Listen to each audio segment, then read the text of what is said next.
నమస్తే, welcome to our channel. ప్రముఖ ఆధ్యాత్మికవేత్త, ఆస్ట్రాలజర్ ఫణి భాస్కర్ శర్మ గారు ఉన్నారు. వారితో మాట్లాడదాం. నమస్తే సార్. నమస్తే అమ్మా. సార్, పూర్వకాలంతో పోలిస్తే ఇప్పుడు వివాహాలు కొంచెం లేట్ గానే జరుగుతున్నాయి.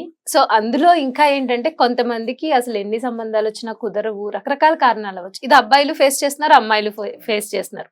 జనరల్ గా ఒక్కళ్ళే అని చెప్పడానికి ఏం లేదు. సో అలా వివాహ సంబంధాలు కుదరట్లేదు అని బాధపడే వాళ్ళకి మీరు ఎటువంటి పరిహారాలు పాటించమని చెప్తారు? తప్పకుండా అమ్మా. అందరికీ నమస్కారం అమ్మా. ఇక్కడ వచ్చేటప్పటికి మీరు అన్నది కరెక్టే. ఇది వరకు 14, 15, 20 సంవత్సరాలకే వివాహాలు అయిపోయేవి. 30 సంవత్సరాలకి పిల్లలు అంతా సెటిల్ అయిపోయేవారు.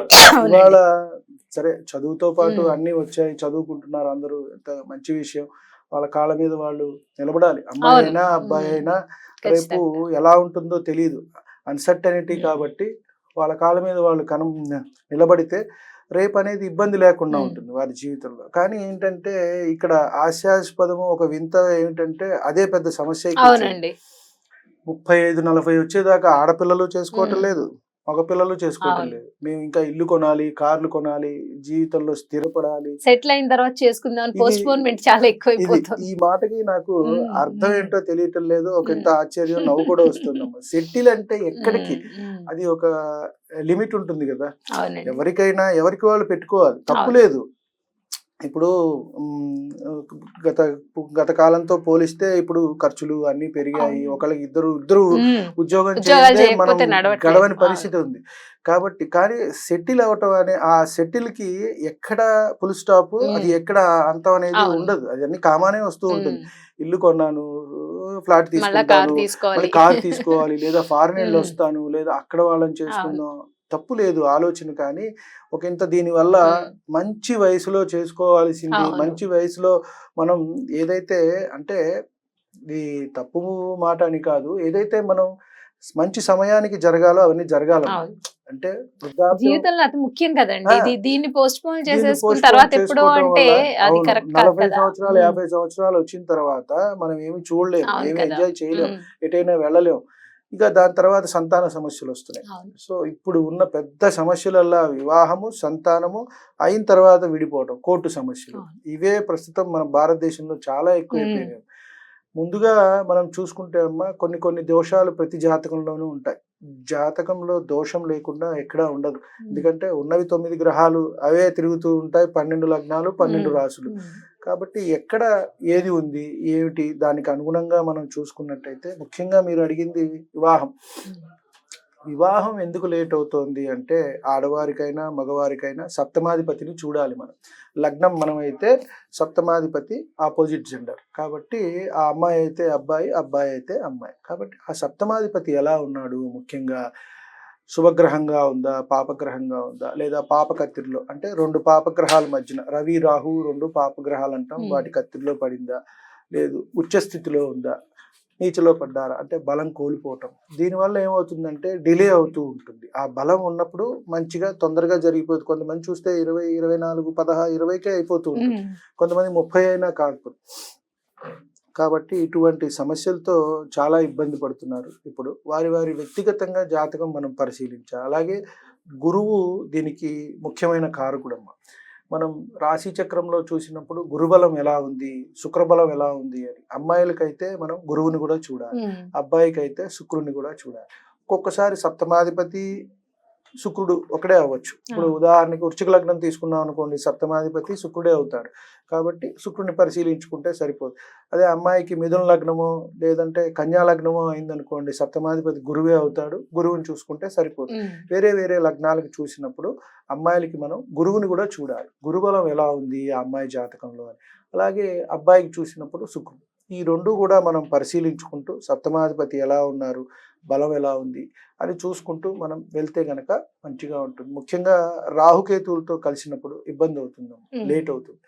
అలాగే సప్తమంలో శని ఉన్న, శని సప్తమాన్ని చూస్తున్నా లేదా లగ్నాన్ని చూస్తున్నా లేట్ అవుతుంది. ఎందుకంటే మనం ఇందాక చెప్పుకున్నట్టుగానే శని లేటుగా ఇవ్వటం అనేది ఇస్తాడు. ఇక్కడ వచ్చేటప్పటికి 35, 40 సంవత్సరాలు కూడా వస్తాయి కొంతమందికి, సప్తమంలో శని ఉన్న అలాగే సప్తమాన్ని చూస్తున్నా. తర్వాత సప్తమాధిపతి వక్రించిన, మనకి గ్రహాలు ట్రాన్సిట్ జరుగుతూ జరుగుతూ రవికి దగ్గరగా వచ్చినప్పుడు ఆ ఏదైతే ఆయన శక్తి వల్ల కొంచెం ఇవి వక్రంలో తిరుగుతాయి. గ్రహ సంచారం మనం తీసుకున్నట్టయితే కొన్ని ఏమో అలా స్తంభించిపోతాయి. ఇప్పుడు కుజుడు స్తంభించారు ప్రస్తుతం ట్రాన్సిట్ లో. అలా చూసుకున్నట్టయితే ఇవి వక్ర మార్గంలో వెళ్తూ ఉంటాయి. ఈ వక్రం తిరిగినప్పుడు కూడా ఇబ్బంది వస్తుంది. సప్తమాధిపతి వక్రించిన, అస్తంగతం చెందిన రవితో, అలాగే నీచపడిన, బలం కోల్పోయినా కూడా ఈ వివాహం అనేది లేట్ అవటము.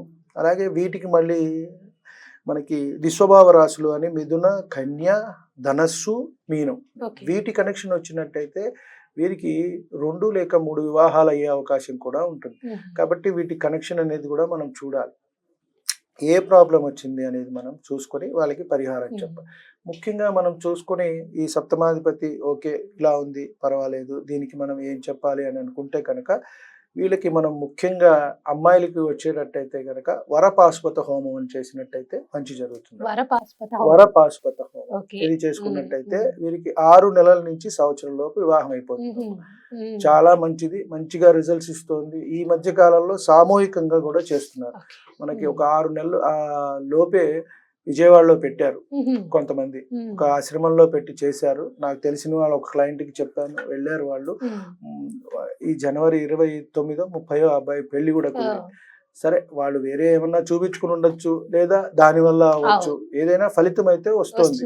నేను 2-3 చెప్పడం కూడా జరిగింది, వారికి కూడా మంచి జరుగుతుంది. అదే మనకి అబ్బాయిలకి అయితే కనుక కన్యా పాశుపత హోమం అని చెప్పని ఉంటుంది. ఇది చేసుకున్నట్టయితే మంచి జరుగుతుంది. అంటే మనం జాతక చక్రం పరిశీలించి ఆ సప్తమాధిపతి ఇబ్బందిగా ఉంది, బలం లేదు అనుకున్నట్టయితే ఈ హోమం చేసుకున్నట్టయితే వీళ్ళకి శీఘ్రంగా వివాహాలు అయితే జరుగుతాయి. ఇతరత్ర మనం ఇందా చెప్పుకున్నట్టుగా పితృదోషాలు ఏమన్నా ఉన్నాయి అంటే దానికి పరిహారం చేసుకోవాల్సిందే. వాటి వల్ల కొంత ఇబ్బంది వస్తుంది. అదే మనకి మళ్ళీ కుజదోషం అని చెప్పుకున్నాం, దానికి పరిహారం అంటే ఏంటంటే వ్యక్తిగత జాతక పరిశీలన చేయందే మనం అందరికీ కలిపి అయితే చెప్పలేం. కాబట్టి ఎవరి జాతకం వారిదే, దాన్ని బట్టి మనం చెప్పాల్సి ఉంటుంది. ముఖ్యంగా మనం ఈ వివాహాలు లేట్ అవుతున్నాయి, ఆలస్యం అవుతున్నాయి అన్నట్టయితే ఈ 2 హోమాలు చేయించుకున్నట్టయితే మంచి జరుగుతుంది. అయితే ఈ హోమాలు ఎక్కడ జరుగుతాయండి? నార్మల్ గా కొంతమంది తెలియకపోవచ్చు, అన్ని చోట్ల కొన్ని సార్లు సామూహికంగా చేస్తారు. ఇది ఏంటంటే ఇప్పుడు ఈ వనభోజనాలు లాగానే ఇవి కూడా కొన్ని కులాలకి సంబంధించి చేసుకుంటున్నారు. ఇది ఒకంత మంచిది కాదు, కానీ అలా చేస్తున్నారు కొంతమంది అలా అని చెప్పని. ఎవరికి వాళ్ళే ఇది గుళ్ళల్లో చేస్తారు. పంతులు గారిని కనుక్కొని చేసినట్టయితే అది మూలమంత్రంతో చేయాల్సి ఉంటుంది. వాటికి పాశుపత మంత్రం అంటే శివుడే దీనికి అధిష్టానం. మనకి రుద్రుడే ఈ నవగ్రహాలకు అన్నిటికీ అధిపత్యం. కాబట్టి శివుణ్ణి పట్టుకుంటే అన్ని సరిపోతుంది. ఆ రుద్ర మంత్రంతో దాన్ని బంధించి ఇండివిజువల్ గా చేయించుకోవడం మంచిది. ఒక 10-12 వేల దాకా ఖర్చు వస్తుందమ్మా ప్రాంతాన్ని బట్టి. ఇప్పుడు హైదరాబాద్ లో అంటే 12-15 తీసుకోవచ్చు, విజయవాడ, గుంటూరు అట్లా తక్కువ, ఊళ్ళల్లో తక్కువ ఉండొచ్చు.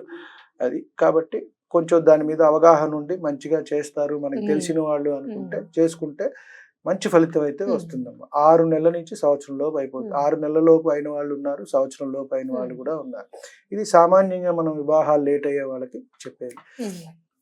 ఒక్కసారి మళ్ళీ అవి చెప్పి గుర్తు చేసి మీరు క్లోజ్ చేసేస్తారు. అబ్బాయికి అయితే కన్యా పాశుపత హోమం చేసుకోవాలి, అమ్మాయికి అయితే వరపాశుపత హోమం చేసుకోవాలి. ఇది చేసుకున్నట్టయితే మంచి రిజల్ట్స్ ఇస్తుందమ్మా. అతి శీఘ్రంగా వీరికి వివాహం జరుగుతుంది. ఇంకా ఏ దోషాలు ఉన్నాయి పక్కన అనేది మనం చూసి మళ్ళీ వాటికి చెప్పవలసి ఉంటుంది. అది లేకుండా కేవలం వివాహానికే మనం అనుకుంటే కనుక ఈ 2 మంచి రిజల్ట్స్ ఇస్తున్నాయి, మంచి పరిహారం. చాలా మంచి విషయం అండి, ఇది చాలా మందికి ఉపయోగపడే యూస్ఫుల్ అయింది చెప్పారు. థ్యాంక్ యూ అండి. మంచి